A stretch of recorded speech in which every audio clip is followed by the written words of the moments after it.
안녕하세요. 복쌤입니다. 요즘 힘드시죠? 늘 평안을 주시는 주님과 함께 오늘도 시작합니다. 잠시만요. 구독과 좋아요, 알림 설정 아직 못하신 분 마음을 담아 꾹 누르시면 여러분은 복덩이가 되시고 세상에는 빛이 됩니다. 자, 복덩이 여러분을 축복하고 사랑하며 블레스유. 먼저 그리스도를 본받아 본문을 보도록 하겠습니다. 제1권 영적 생활에 유익한 권고 17장 은거 생활에 관하여 만약 그대가 다른 사람들과 화합과 화평을 이루기 원한다면 많은 일에 있어서 자신의 의지를 꺾을 줄 알아야 한다. 신앙 공동체 혹은 교회 안에 살면서 아무 불평 없이 서로 대화하고 죽을 때까지 그 안에서 신앙을 견고히 유지한다는 것은 결코 작은 일이 아니다. 거기서 잘 살면서 행복한 임종을 맞는 이는 복되다 아니할 수 없다. 만약 그대가 마땅히 그래야 하듯이 은총 안에서 믿음을 견고히 유지하고 그 안에서 자라기를 원한다면 자신을 유배된 자요 이 땅에서 순례자로 여겨야 할 것이다. 만약 그대가 신앙생활을 온전히 유지하고자 한다면 이 세상에서 그리스도를 위하여 어리석은 자로 여겨지는데 만족해야 한다. 수도복을 입고 머리를 깎는다 하여 무조건 상급을 얻는 것은 아니다. 생활 태도가 변하고 욕망을 완전히 끊어야 진정한 신앙인이 되는 것이다. 하나님과 영혼의 구원 이외에 다른 것을 구하는 자는 환난과 슬픔 이외엔 아무것도 얻지 못하리라. 가장 작은 자가 되며 모든 사람의 종이 되고자 하지 않는 자는 오랫동안 화평을 누릴 수 없다. 그대가 온 것은 다스리려 함이 아니요 섬기려 함이라. 그대가 부르심 받은 이유는 빈둥거리면서 한담이나 하라는 것이 아니요 고생하며 힘써 일하라는 것임을 명심하라. 그러므로 용광로에서 금을 연단하듯이 여기서는 사람을 연단한다. 자신을 낮추어 전심으로 하나님을 사랑하지 않는 사람은 누구도 여기서 견딜 수가 없다. 오늘의 본문이었습니다. 이번 영상은 은거 생활에 대하여 말하려고 해요. 그래서 다소 예전 영상보다 딱딱한 분위기를 가져올 수도 있지만 최선을 다해서 소개를 하려고 해요. 은거 생활, 은수사 생활을 말한다면 이집트의 안토니를 말하지 않을 수 없는 것 같습니다. 이름이 라틴식으로는 안토니우스, 영어나 이곳에서 그냥 안토니라고 불러요. 그래서 저도 안토니라고 사용하려고 합니다. 은수사로 수도원의 아버지 역할을 한 분이 바로 이집트의 안토니를 말하기 때문이죠. 그런데 이 안토니를 말하려면 아다나시우스를 말해야 해요. 왜냐하면 안토니의 생애를 쓴 사람이 아다나시우스거든요. 아다나시우스는 세 번째 유배 기간 중에 수도사들의 보호를 받아 사막에 숨어 지내면서 유명한 안토니의 생애를 기록하게 되죠. 은거라는 말 자체가 숨어서 지낸다는 말이긴 해요. 그렇다고 숨어서 지낸다고 하기보다는 사람을 떠나 광야, 사막으로 가서 생활을 한 것이죠. 안토니가 은거했던 광야를 추정하면 현재 이집트의 카이로에서 남동쪽으로 290km 떨어진 콜줌 산이라고 해요.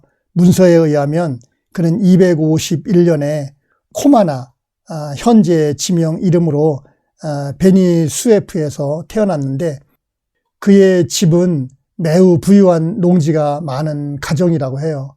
그런데 18세쯤 그의 부모가 죽게 되어 안토니는 복음서의 가르침을 따라 자신의 세상 재산을 모두 포기해요. 285년 34세 때 마태복음 19장 21절에 내가 온전하고자 할진대 가서 내 소유를 팔아 가난한 자들에게 주라. 그리하면 하늘에서 보화가 내게 있으리라. 그리고 와서 나를 따르라. 이 말씀을 따르기로 결정을 합니다.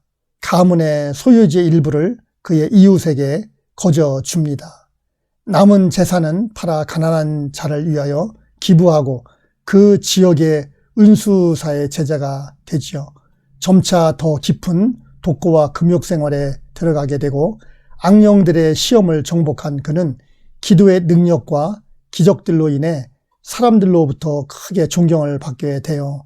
이로 인해 수많은 사람들이 그를 본받으려는 분위기가 형성되는데 안토니가 세상과 결별하면서 겪은 격렬한 내면의 갈등이 있게 돼요.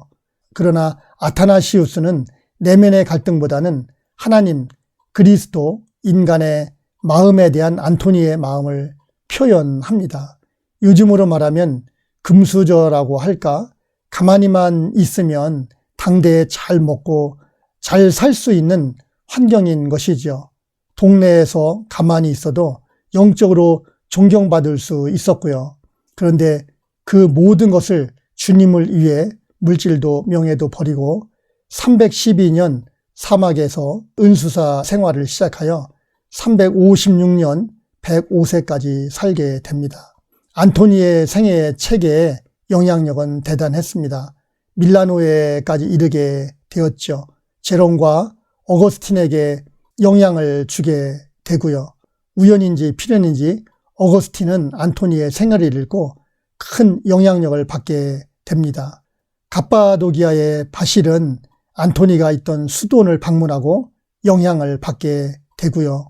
아마도 토마스 아 캠피스도 수도원 생활을 하고 있었기에 은고 생활에 관한 이야기를 할 수 있었던 것 같아요. 광야의 은수사들은 자신의 연약함에 대한 깊은 통찰의 결과는 하나님에 대한 신뢰를 통한 평온, 끊임없는 감사, 그리고 이웃에 대한 한없는 인내와 적극적인 자비라는 사실을 경험을 통해서 알게 되지요. 은수사가 광야로 들어가면 그를 모방하는 사람들, 다시 말하면 그의 방식에 동참하기를 바라서 그를 따르는 사람들과 지식인들이 꾸준히 증가했어요. 그의 입에서 나온 한마디 말은 슬픔을 없애주고 평화를 발산했죠. 이것은 진정한 사실로서 진지한 본문을 펼쳐서 공감이 가는 이해에 필요한 최소한의 호의를 가지고 그 성인의 말에 귀를 기울이는 사람들 모두가 증명할 수 있는 사실인 거예요. 아무도 성공이 쉬운 일이라고 주장하지 않았어요. 따라서 그들은 그 자체로 효과적인 공식이나 마술적인 처방을 찾으려 하지 않았죠. 모든 사람들은 진정한 마음의 정화, 전적인 복종, 회개, 겸손, 사랑 등에 순복했어요. 위대한 사막의 영적 지도자들은 제자들에게 비범한 인내, 온유, 관용을 나타냈고요. 동시에 그들을 대면하여 바로 잡아주고 권면하기 위해 필요한 힘도 나타냈죠. 사막의 원로들은 놀라운 통찰력과 섬세함을 가지고 있었고 다른 사람들의 약점을 다룰 때는 불쌍히 여기는 마음을 나타냈어요. 물론 사막 교부들의 탁월한 성품은 사랑과 다른 사람을 판단하지 않는 태도였어요. 사막 교부들에게 있어서 영적 통찰력의 은사는 절제, 균형, 신중 등을 의미해요. 특별히 다른 사람들의 영적 상태와 욕구를 꿰뚫어보는 통찰력, 다시 말하면 다른 사람의 마음을 읽는 능력을 의미하고요. 이것은 하나님이 주시는 능력으로 자연적인 감수성이나 인간의 본성에 대한 통찰력을 초월하는 것이라고 해요. 초기의 수도적 문헌들은 영적 통찰력 없이는 영성 생활의 진보가 불가능하다는 일치된 견해를 나타내고 있어요. 은수사들의 삶, 지혜, 겸손 등에 대한 가장 생생한 묘사는 교부들의 금언에 포함되어 있고요. 사막의 교부들은 오랫동안 겸손하게 기도한 후에 실제의 질문에 대답했어요. 이러한 대답들은 입에서 입으로 한 세대에서 다음 세대로 전달되었죠. 논리나 문체에 대한 고려가 없이 본질적인 것에 제한이 되었어요. 사막의 교부들은 뛰어난 유머 감각을 가지고 있었어요. 그들은 그것을 대단히 겸손하게 발휘를 했고요. 훌륭한 교육 도구로 제자들에게 넘겨주었어요. 안토니는 전형적인 은수사였죠. 그의 주위에 정착한 소규모의 조직화된 은둔자들 때문에 그의 독거 생활은 너무 자주 방해를 받았다고 해요. 그에게는 근처에서 생활하기를 원하는 제자들도 있었고요. 그러나 많은 사람들은 젊은 수련생들을 교육하는데 유익할 뿐 아니라 사랑, 완전한 청빈 생활, 물질적 재산을 중히 여기지 않고 자기 기만으로부터 자유 등 덕들을 보다 훌륭하게 실천할 수 있는 가능성을 제공해 줄 공동생활의 필요성을 느꼈어요. 그래서 공동으로 주거 생활을 시작하게 되는데 이 일에 파코미우스가 시작을 하게 됩니다. 초기의 사막 은수자들은 물질도 명예도 버리고 하나님의 삶을 위하여 살았다는 것을 말할 수 있습니다. 저자는 말합니다. 그대가 온 것은 다스리려 함이 아니요 섬기려 함이라.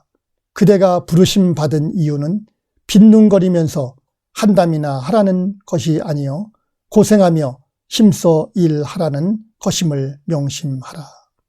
주님의 부르심은 섬김을 받으려 함이 아니라 섬기려 함이라고 말합니다. 성경은 말합니다. 히브리서 11장 37절에서 38절. 돌로 치는 것과 톱으로 켜는 것과 시험과 칼로 죽임을 당하고 양과 염소의 가죽을 입고 유리하여 궁핍과 환난과 학대를 받았으니 이런 사람은 세상이 감당하지 못하느니라.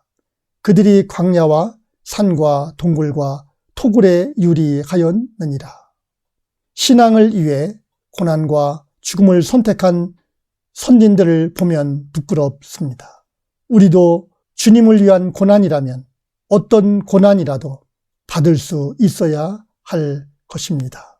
다음 만날 때까지 주님과 꼭 동행하시기를 바랍니다. 복덩이 여러분을 축복하고 사랑합니다. Bless you.